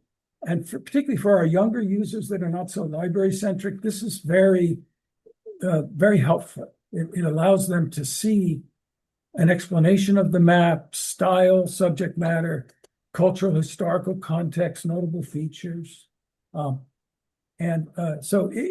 the ChatGPT is using its large language model, but it's grounded in our metadata. We always tell it, check everything against our metadata. So that's reduced any kinds of errors, although we do have a large disclaimer with all the AI telling people to please check facts and so on, because it can make mistakes sometimes. So other kinds of searches, find maps that illustrate the project progress of labor unions over time. So again, you see the way you're searching is with a phrase as opposed to, a map title, a date. So it becomes more of a conversational searching situation. Here's an example of Otto Neurath's trade union membership by districts. This is a giant of data visualization that Neurath published in Vienna in the mid 1930s. Another one was maps that show population explosion over time. See, it'd be very hard to search for that in either our keyword search or in our advanced search.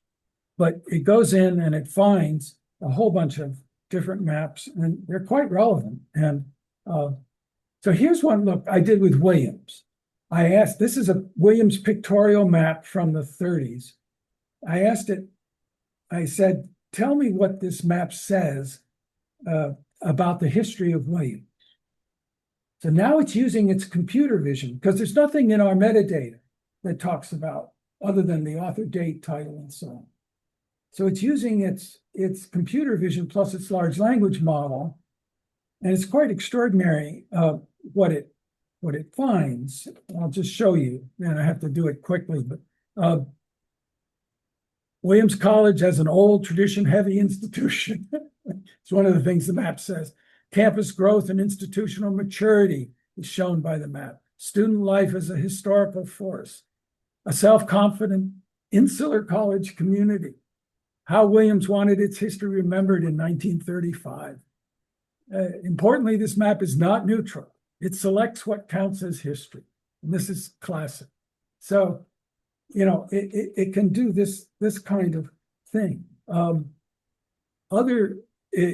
by the way, the map, we've now gotten to ChatGPT 5.2, which allows for much deeper conversations with prompts. And here I say, tell a short history of the US Civil War as seen with maps from the collection. We couldn't do this when we started we were at 4.0. And so it goes in and it finds maps for each year of the conflict. Again, I'll just show you a quick summary. Nation divided, war breaks out, war at full scale, turning points, the war's end, aftermath, and national transition. So it's again, I think very useful, particularly for people who are just starting with understanding the Second World War through maps. So it gives you a summary. And then, so the AI, I think we will continue to grow the AI. We the computer vision is very important. And I think it'll get much better over time and interesting. Moving ahead, here, just a digital globe that we built. There's 25 globes that are inside it, and they're chosen by users. It's a lovely way to see sort of a mix of physical and digital together. It's at the Map Center. Sorry, David, that how many different maps or globes can you show with that? Are you about 25, Tom? Yeah, they're the same 25 that are available on my website called Interactive Globes, but they're in physical form, and it's a nice piece. We had it built specially for us. It's 8K resolution, so you can really read the globes. This is a piece that I did last year, Burning Man, with Kevin Kelly, old friend, founding editor of Wired magazine. It's a mile-long stream of strobes, very high-powered airport strobes stretched out over 1 mile on the playa. Burning Man is the largest art exhibit in North America. Over 400 pieces are done for about 10 days. And the lights move from one to the other at the rotational speed of the Earth, which is 1,156 feet per second at that latitude. And it takes 4.5 seconds to go through the whole piece. And we built these ourselves. They're completely solar powered, battery operated, independent of each other. They use GPS receivers to determine exactly where they are in space, and that tells them when to flash to give an accurate rendition of the rotational speed. So here it is at the beginning of Burning Man. You can see it in the background moving across near what is called the temple. This is people just beginning to arrive. And then here it is at night from a drone with the bikers going past it. The corona was quite beautiful. It was almost 100 feet in diameter. And then this is it at ground level. Here you get a real sense of how fast it is. Really moves. And then here's late afternoon, as you can see the dust storms that the devil Burning Man every day almost. And this is it, probably about 4 or 5 in the afternoon. About 70,000 people there. And it was quite something. I lived on the playa for 12 days.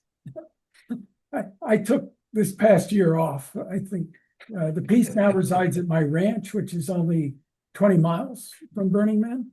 And it's running nicely. We've upgraded it and done some other changes.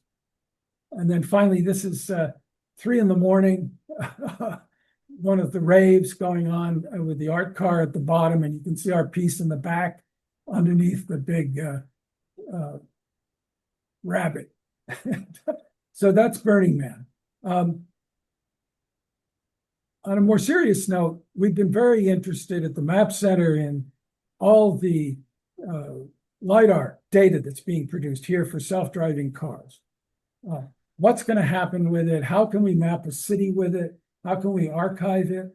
These are all open questions. But on the way to doing that, I met a man named Dr. Ben Gattai. Ben is an amazing architect, filmmaker, and map maker who presented his work at the Map Center last April. And we hit it off and we decided to work on a project together based on essentially the Muybridge panoramic map of San Francisco of 1875. We wanted to do a living version of that map using drones. And so this was our concept, and we're still building this. I'm just going to show you quickly some short parts of it. So we got our drones together and we did a fly over in early November, and we're going to be doing more of it next month. But the idea was that the map would be a moving map, that it would show, as you can see, the Judah train, cars, people. And this is the drone using its 360 lens, so, which can be adjusted to be looking obliquely like we are, or looking straight down or left or right. It's all captured in the data. So we'll archive this data at Stanford Digital Repository, but we're also going to build, essentially, imagine this now 20 times as wide, moving across the whole cityscape. Here's the drone looking straight down.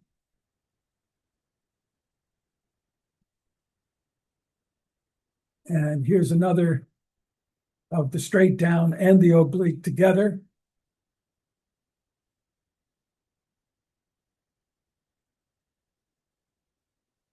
And here's another looking at sunset, looking east. And one more, same time of day, looking west and seeing the new Sunset Dunes Park and the ocean. And this is just is straight down detail. It's incredibly sharp, and then the 360 lens offers interesting possibilities of sort of creating visual globes when you turn it. Here you got to look at the drone itself.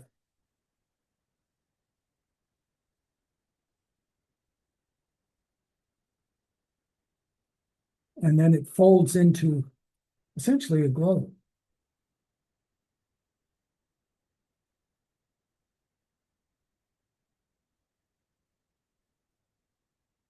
And then you can see that same thing at night. We'll be flying day and night as well. And then putting the day and the night together.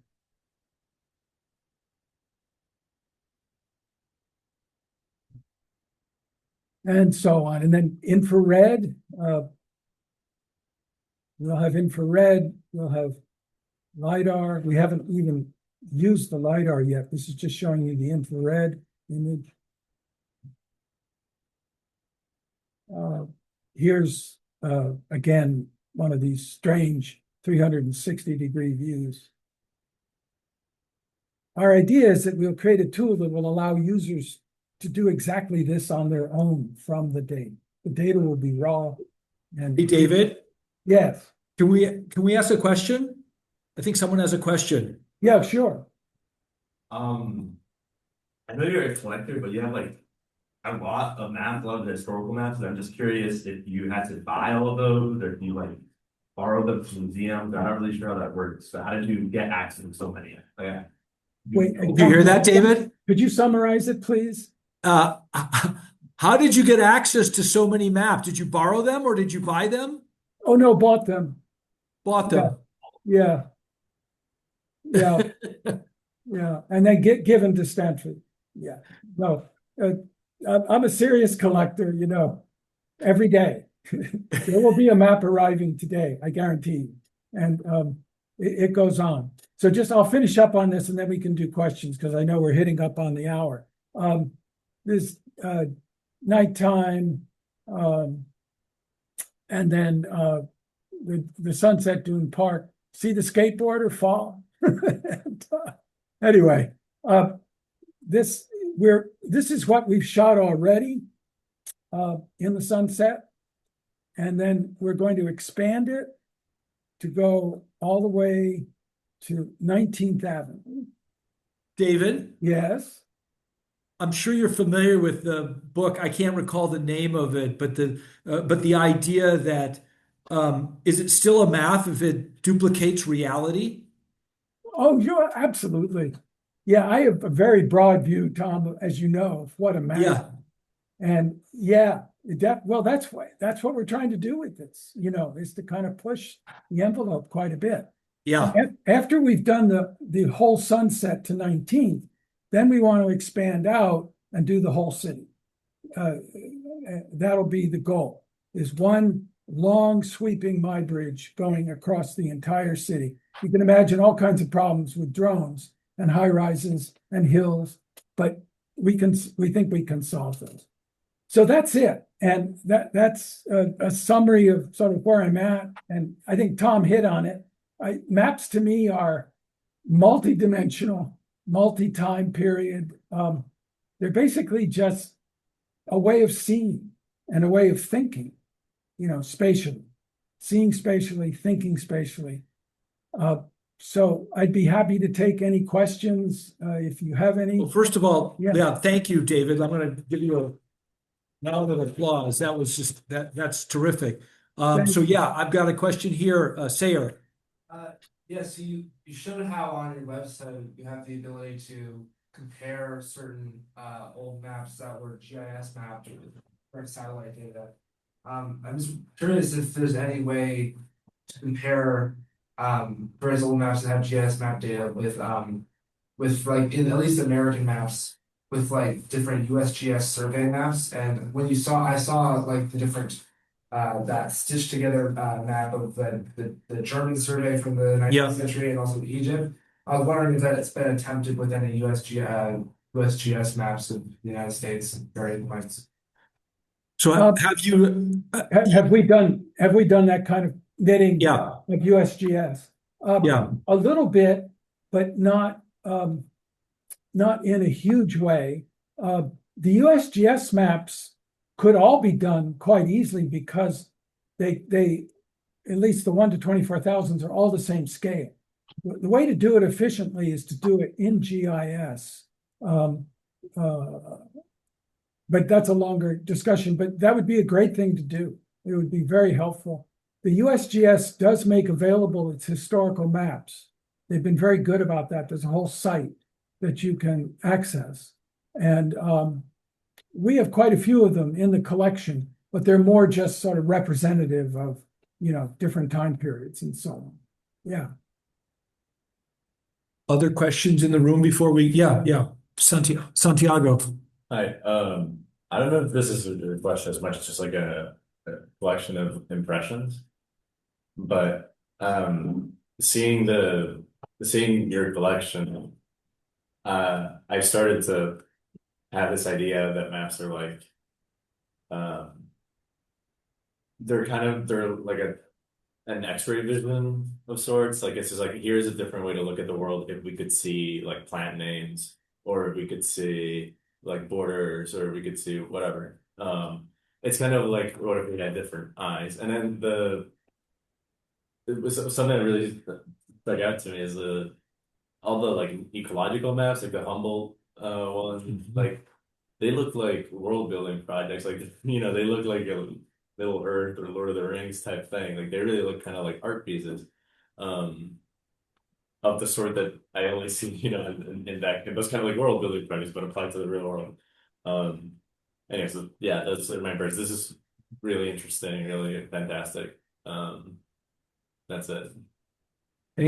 David, any thoughts? Did you hear that? Well, I'm glad to hear about the art reference because I think the beautiful maps always incorporate art. Humboldt was amazing that way. All of his productions are so artful and beautiful. And I like your idea of the X-ray vision, that maps sort of provide. I mean, certainly geological maps. We just put online yesterday, finally, the Geological Survey of Pennsylvania. I encourage you to see it. It's 1885. It's on the website. But a lot of what we do with the digital versions of the historical maps is exactly what you're saying. We pull them apart to show the boundaries separate, to show physical features separate. And it really allows you to see them in a different way. Yeah. Thanks. Yeah, Matthew's got a question. Yeah. Okay. I was just curious if you feel that there's like a most overlooked maybe aspect of maps or map making that we should consider now that we're starting in this month like our own map learning journey. I don't know if you have any advice to us on what to maybe look out for specifically. I know all maps are probably different, or if there's any techniques that we should try to apply to like our new kind of map learning approach and journey that we have to take on this next month. Wow, that's a big question. I guess if you're going to be making your own maps, what I would advise is map a place that you know well. Like, map the campus. Map something that you really see every day, because that'll put you in the position of both drawing and however you do it, making an abstraction of a place that you know well. And that's going to start a real understanding of maps and their spatial potential.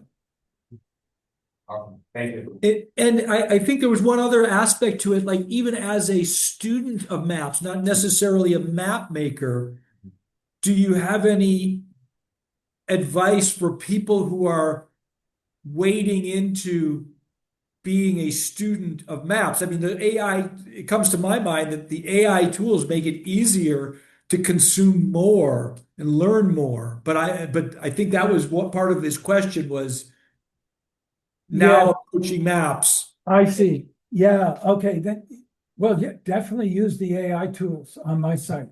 And I've barely scratched the surface myself with prompts. And you can learn so much quickly about all of the maps that are there. And I think, I don't know, it's hard for me to say, Tom, because I've absorbed this. I'm self-taught. I didn't, I studied Greek and Latin and art at Yale. So I'm completely self-taught, although I have a huge reference library that I've built up over 40 years. But a lot of it is just looking and trusting your own instincts about what you like and what you don't like in a map.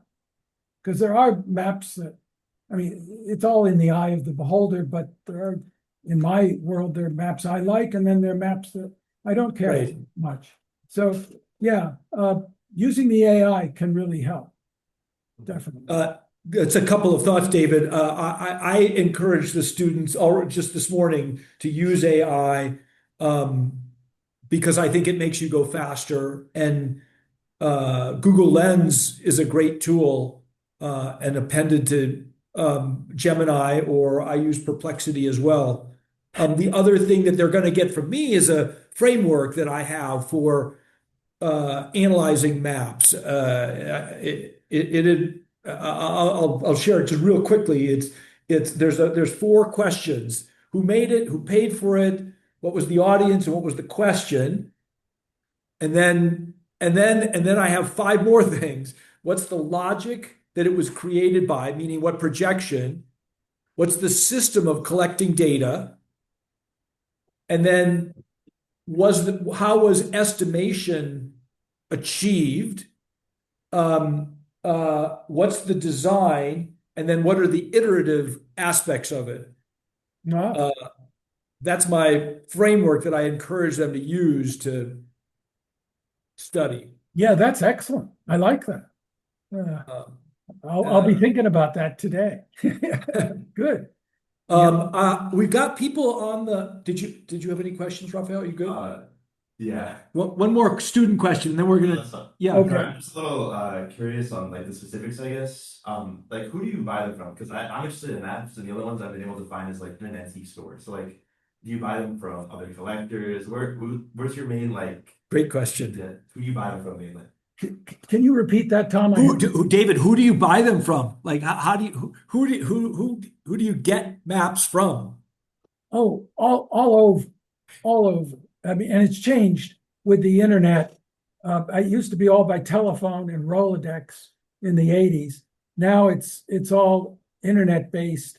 I use a site called Via Libri, VIALIBRI. That is a meta search of all antiquarian book dealers in the world, and it's actually a good place to find maps. One of my main dealers is raremaps.com. It's Barry Ruderman. He's the largest map dealer in the world, and he has a wonderful site. You'll find, his inventory is usually 10,000 maps, and he's the best, really. But I deal with everybody, and because I'm online and well known, so much is offered to me I don't even do anything. I just get emails. But it all, just if you want to see inside a collector's brain, I had a small dealer in London who I bought from maybe once or twice a year. He offered me a very rare map of Mount Everest that was done in 1951. Very important map. And so I got it. At the same time, then I looked at what I had of Mount Everest, and using my digital, database, I could immediately find Mount Everest. And I realized I didn't have enough. So I went to Barry's site and I bought 5 Mount Everest maps from Barry the next day. And so this is this is how it sort of it grows. It's collecting. It's collecting. There's the Jim Shine is a dealer. Michael Jennings is a dealer. There's lots of the map societies tell you Jim and about. Michael are excellent. Yep, they're local. Yeah, so it's eBay. You can also buy maps on eBay. yeah, and eBay very reasonably. Yeah.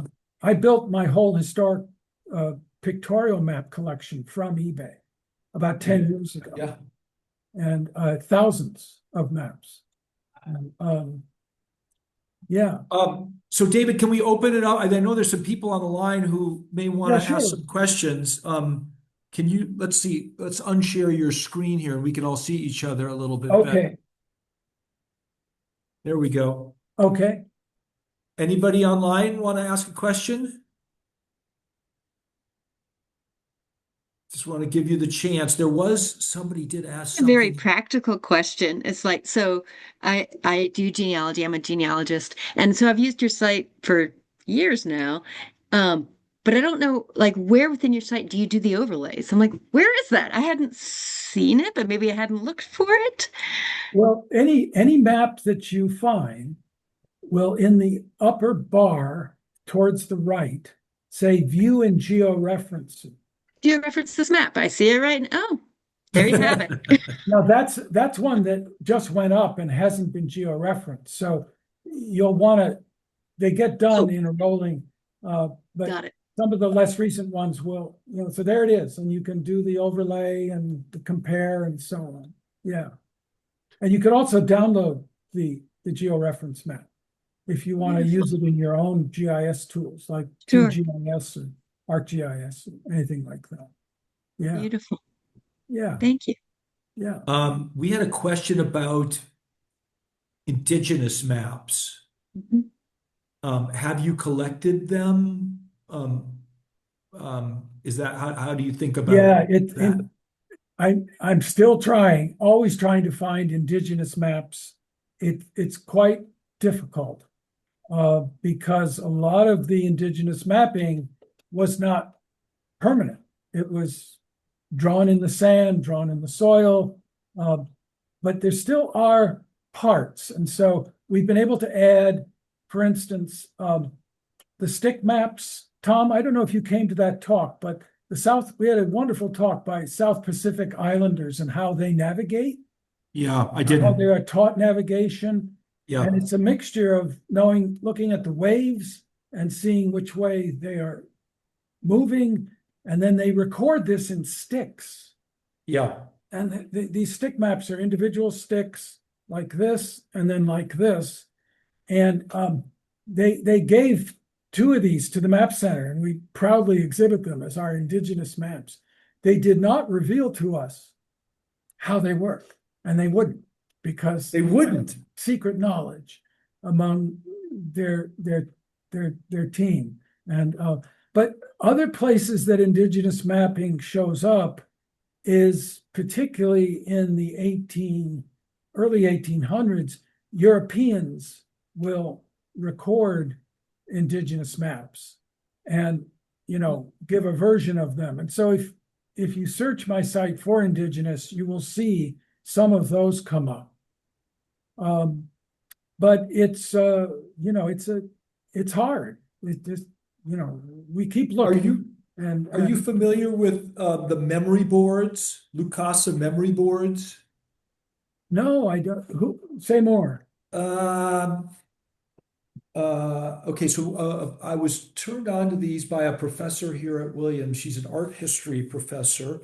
They are, I'm looking at Patricia Seed's book, The Oxford Map Companion, because she has them in here. And what was the people's names you said who made it? It's a memory board, and I thought it was Lucasa. How do you spell it, Tom? Well, hold on. I'm gonna go online here. Just a second. Lucasa memory board. Yeah, Lukasa. Handheld ornate wooden board used by the Luba people of Central Africa as a mnemonic device to store and recount their complex royal history, spiritual knowledge, and political maps. Fantastic. I'm on the hunt. I will find it. It reminds me We have some memory boards up on the site that were made in Boston. Yeah. I can't remember her name now, an educational pioneer. And they're basically mnemonic devices. Yep. Get students to remember spatially. It's sort of the memory hotel idea. Yeah, those are maps. Those are maps for sure. Yeah. Other questions? Let me see if there was anything else here. Oh, sorry, there was one more, David. Okay. My friend Lance Rothstein, who was a colleague of mine at Williams, are we reaching the day when hard copy maps will disappear entirely? Oh, no, not at all. In fact, exactly the opposite is happening. Hard copy maps have been growing. There are some wonderful new publishers out. I think there's still something about holding a paper map that is very special and will continue to be. And so I think we'll have both. We'll have digital and we'll have hard copy. It's the same thing with the codex, with books. Everybody thought as soon as we digitize books or have ebooks that you'll get rid of printed books. That has not been the case. Printed books have increased in sales. So I think, at least for now, it's paper maps will continue. Who's the audience for paper maps these days? Like new paper maps, not historical ones. I think travelers particularly. Wherever you're going, having a paper map can be incredibly useful. But also just, there are people who just like to have maps around. Yeah. Well, I mean, thinking about what Santiago just said about X-ray vision, I mean, they represent a different way of looking at things. And also, I mean, I've seen this with Pixium in the art world that there's just it's different digitally. It can be accentuated and it can be, there's lots of benefits to it, but to be in person with a thing and standing next to somebody else and digesting it, absolutely. It's a different experience. It's mostly better. I think they go together. I love looking at a paper map and then seeing its digital version on the screen. Yeah. And going back and forth between the two. But for certain things, it's definitely better. Your ability to see scale in a paper map by moving your head into it and out is very simple, very effective. David, can you tell the group about Urbano Monti and the facsimile you have at Stanford? Oh, sure. So I think about an in-person experience like that. Yeah.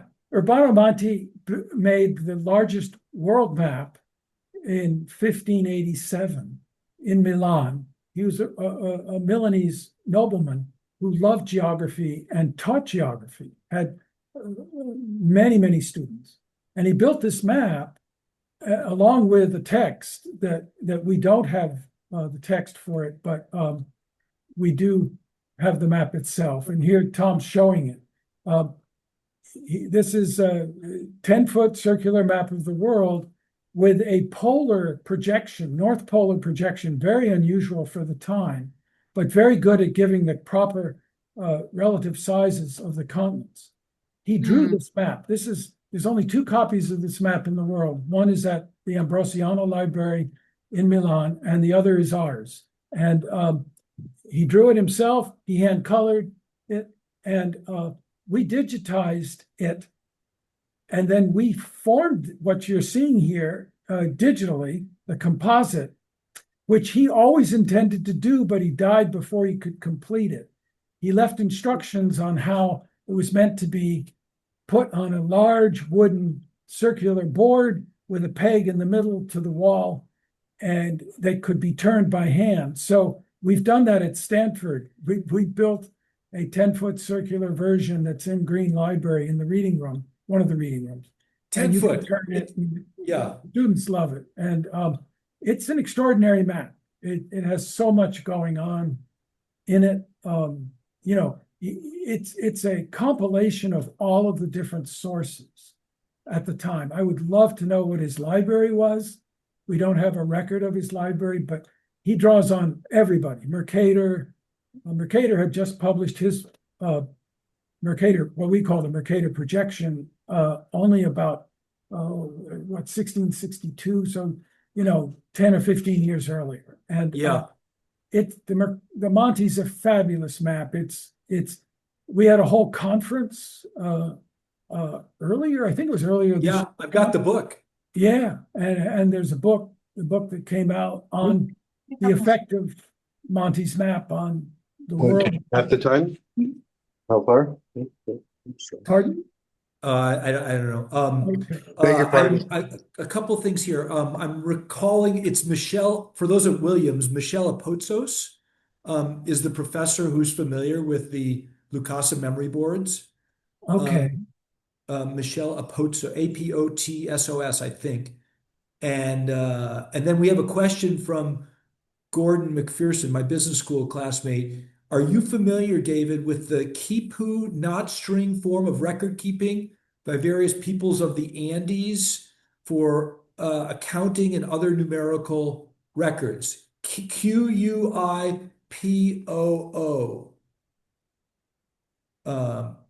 I think I've heard of it. QI. Okay, Ron. Fascinated to hear about it. Can we say more what this is? Ron, are you on, Ron? You could tell us. Yeah, can you guys hear me? Yes. Yeah, so the quipus were probably practiced for about 1,000 years before Pizarro reached Peru and kind of what is in the Inca Empire, and it was basically for keeping track of goods that were kind of shuttled around in the various climes of the Incan Empire. And when the Spaniards arrived, they were fascinated by it, and then they destroyed them. And it's kind of a knotted string system. Okay. At first we thought it was just for counting, but it turns out it's also for storytelling and perhaps by this kind of wider definition for mapping as well. Interesting. Thank you. Thanks for sharing that. Yeah, that pushes the envelope of what is a map, and that string reminds me a little bit of our speed of the earth line of lights as ways of demonstrating different phenomena. Yeah. Nice. Oh, they're beautiful. I love those images. Yeah. Sorry, I flashed it off. No, that's okay. Okay. That's good. Awesome. Well, David, this has been fun. Anybody else? Anything? Oh, we got one more. We got one more in the room here. Yeah. I don't know if you have the data tracking it, but is there a most frequently visited maybe map online or even in person in the library? Is there a most popular piece that you have that a lot of people are seeking? And if so, what is it? Wait, so, Tom, could you repeat? I think is there a most popular map that's visited at Rumsey or? Oh yeah. Oh, I see. Yes, it's the Urbano Monte by far. The Urbano Monte world map is online and in person. Online. Well, online it's the Urbano Monte, and in person, that's interesting. I possibly the Monte. The Monte really is sort of our gem at the Map Center, and which came from Barry Ruderman, by the way. And but the Urbano Monte has also been adopted by the flat Earth community. Oh goodness! Yeah, no, seriously, and they love it because they feel it shows proves they're right. Flat, and the water's flowing off the Arctic edge. So we don't fight it. We feel anybody who loves a map for any reason, that's good. David, I should tell you that this year with the class, I have taken a little bit of a turn. I always had, I read The Map Makers by Wolford, and I summarized that for the students because I thought it's a great introduction. Yeah. But I only, it was sort of an optional part of the class. And this year, I'm building out my own list of most important maps. I'm trying to give them a list of, and it's going to end up being probably 200, both historic and modern day maps. Yeah. So that I'm kind of like a survey course of art history. I feel like I would doing them a disservice if I don't share the maps that I think they should know about. I think that's great. I mean, that's great because that will move them quickly through, you know, exactly through primary examples. You know, it's so good to just see the material. That's, you know, more and more we're seeing at Stanford that it used to be that bringing classes in to see old books or old maps was considered, you know, kind of interesting and, you know, a bit exotic, tangential Right. to what they were really studying. Now, it's called learning with primary sources is huge. And and maps have benefited. Our map centers benefited from that. That's why I was saying 33 classes in the past year, over In the past 1,000 year. students. So the same Yeah. thing's happening with special collections. You know, they're getting more and more learning done in special collections, looking at the original source materials. It doesn't mean secondary sources aren't really important, Yeah. but getting close to the original stuff. So it's great you're doing that list. I think that's terrific. And I'd love to see it, Tom. I'd love to see it. I'm glad you asked. Thank you for asking because yes, I'll share it with you and you edit it away. Well, see what I need to get. Yeah. Ann Peel she can't talk, but she's one of the leaders at Special Collections here at Williams. And I think they might have during January, they might have 25 different classes that come and visit. Like and you know, they have several Ptolemaic atlases here at Williams. Yeah. It's great. incredible, amongst other things. Yeah.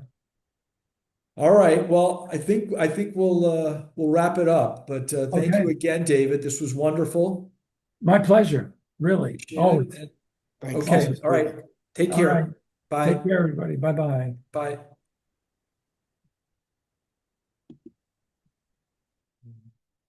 That's really interesting. Isn't that fun? Yeah, no, that's amazing. I mean, he's clearly one of the it seems like one of the largest people in the field. He is. So He the is. fact you get to hear from him is great. Yeah, I still am quite I just am very grateful that he's chosen to keep coming. This is his fourth Yeah, year. no. It's Believe it or a not. Christmas. Do you need help collecting? No, I got it. I got it. Yeah. Yeah, thank you. No. All right. And now this is for the benefit. I'm talking to Josh, who didn't make it to class, and I'm just recording what I said at the beginning of class. So, Yes. Thank you. I'll see you tomorrow.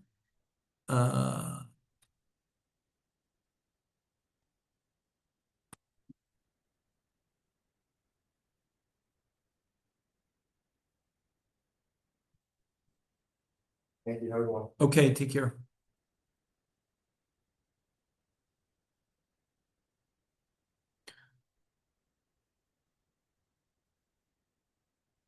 All right, well, I'll just do it. I'll just do it anyways. So I'm just wrapping up because I started the class and forgot to start the recording, and I started with quotes, and I just wanted to share them, the two quotes that I shared, because they're so important to me. Josh, if you're still in there, I started with this quote about questions. So judge a man by his questions rather than by his answers. Questions are the fuel for all of our learning and progress and growth, I believe, as a person.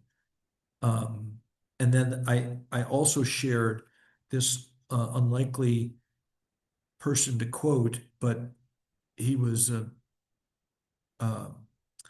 professional of the most amazing level, Kobe Bryant, who said, when you love something, you always keep coming back to it. You always keep asking questions and finding answers. And so that's uh, why I think that love is so important to questions. You got to love it first, and then you ask questions about it. But finding and feeding your love for something is of the utmost importance. And it's why you see Steph Curry before games having fun on the court. And a lot of players now do this. They're